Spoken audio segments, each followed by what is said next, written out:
น้ำลายเลี้ยขับกระดับจะนับสำหรับสุดใดวันละสองนับ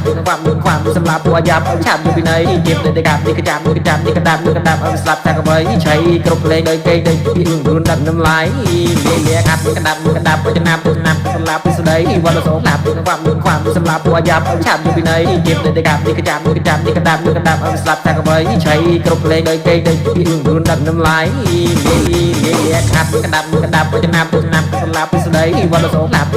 ความสำหรับตัวยับเอาชาบอยู่ที่ไหนเก็บได้กับนี่กระจำนี่กระดับเอาสลับทางกับไว้ใช้กรบเลยเลยเกยได้ที่อื่นรุนดันน้ำลายเลี้ยขับกระดับจะนับ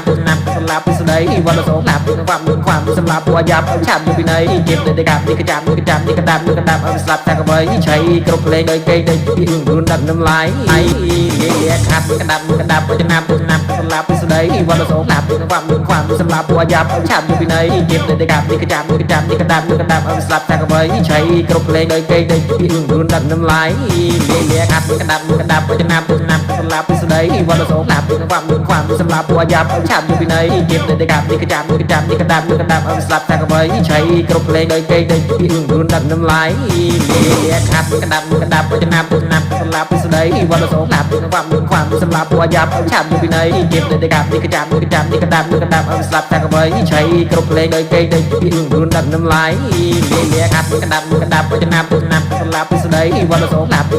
ความสำหรับตัวยับเอาชาบอยู่ที่ไหนเก็บได้กับนี่กระจำนี่กระดับเอาสลับทางกับไว้ใช้กรบเลยเลยเกยได้ที่อื่นรุนดันน้ำลายเลี้ยขับ